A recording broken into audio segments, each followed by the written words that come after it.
If you guys want coins for FC24, make sure you check out MMOEXP.com. Their link is down in the description. They're very fast, they're very cheap, they're very reliable, and if you use my code REMA, you can get yourself a lovely 5% discount. So what's up guys, it's Ash here and welcome back to a video on the channel. In today's video guys, we have some 3-4-2-1 custom tactics and player instructions to help you grind out those results in FC24. This is a super overpowered formation because it does defend in a back 5 and you also have the attacking shape of the 4-3-2-1 along with some extra width as well. So it is very, very overpowered guys, and if you are struggling, then it's one of those formations you can try if you want to be a back 5 rat. And yeah, just before we get into the video guys, would very much appreciate it if you could drop it a thumbs up, as it does really help me out with the YouTube search algorithm. Also sub to the channel if you are new so you never miss out on any videos of course, and don't forget to turn on those notifications. And yeah, with all that aside guys, I hope you enjoy the video. Let's get right into it. Okay then guys, so starting off with the tactics for the 3-4-2-1. For the defensive style guys, we pop this on balanced as it does give us the best defensive shape in my opinion. Basically when you want to press you can, and when you want to drop off and be a bit more passive you can also do that. So it does give you the control to defend how you want to. If you feel more comfortable using pressure tactics, however, you can go right ahead.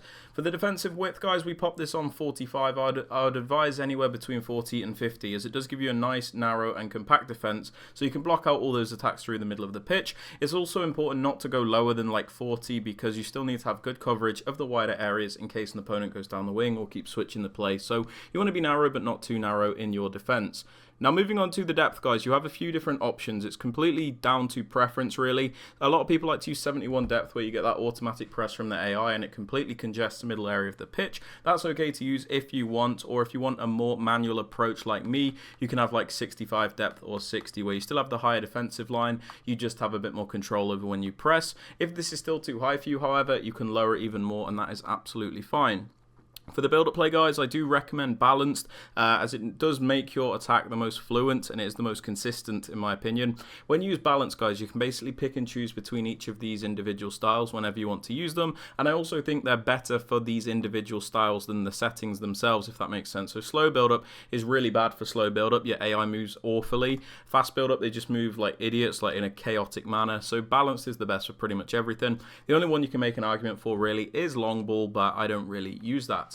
Now for chance creation guys, I do highly recommend direct passing, as it is the only way to consistently break down the AI in this game. It's the only way to beat those part of the bus defenses. When you use direct passing guys, your attackers often make these runs, defenders follow the attackers making the run, and then once that defender's overcommitted to the run the attacker has made, the attacker will then track back so that you can cut back to them. So it's very overpowered and very useful. Now for the attacking width guys, we pop this on 55. Again, not really a specific number you need to use. All you really need to know is the lower the width, the more narrow your attack, and the higher the width, the wider your attack. I wouldn't advise going too far extreme either way. I'd say like 40 to 60 is always the sweet spot, but you do you. For the players in the box guys, we pop this on 6 so we can get a few players into that penalty area without overcommitting to the point where we're going to get counter-attacked if we lose that on possession. And then for the corners and the free kicks guys, we pop them both on 2, but again, you can do whatever you want with that. Now moving on to the player instructions guys, on all 3 forwards here, we have them on stay central and get in behind. We have stay central to keep them in those more narrow areas. It keeps your attack nice and tight, makes it much easier to attack in my opinion. We also don't need them to drift out wide, because I'll show you what we do with the wide mids as well. So just keep them on stay central, and then we also pop them on getting behind so they don't move too statically. Basically, if you use mixed attack and your opponent is using some pressure tactic, a lot of the times these players won't move or they'll just turn brain dead. So using getting behind just ensures that they will actually make those movements when you want them to. So I like these instructions. For the wide midfielders guys, the left mid and the right mid, you can either use like fullbacks here or wingers that are capable of defending. I'd prefer to use like fullbacks, you know, like Walker and Cancelo, that can still attack, but works out quite well for me. So we pop them on the comeback and defense instruction. This is why I suggested using fullbacks maybe, is because it will defend in like a back 5. So when you pop these on comeback on defense, they will come back to sit next to those centre backs and then defend as wing back. So it will be that back 5. So it's very effective and it makes it defensively good. We also pop them on stay wide because we have these 3 forwards on stay central, so we can have these wide midfielders sticking out wide, so you've also got width. So you'll have the forwards in the narrow areas and then the wide midfielders in the wider areas. So it works out really nicely and gives you that balance. We also have them on getting behind, so they will actually look to get down the line. Otherwise, again, on mixed attack, they won't really do that.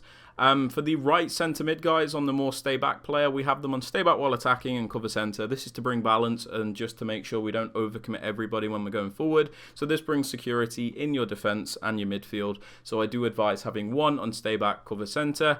And then for the other one guys, the one that's more like box to box, pop them on the default settings and then cover centre so that they will, you know, basically do a bit of everything. They'll attack, they'll defend, and they have that freedom as a box to box. But yeah, we also pop them on cover centre as well. For the 3 centre backs, leave them alone, and the keeper, leave them alone. But yeah guys, they're the tactics and instructions for the 3-4-2-1. Hope you guys have enjoyed. If you have, please be sure to drop it a thumbs up. Sub to the channel if you are new, of course, so you never miss out on any videos, and don't forget to turn on those notifications. And yeah, with all that aside guys, hope you have a great rest of your day, and I'll catch you all in the next video. Peace out guys, and take care.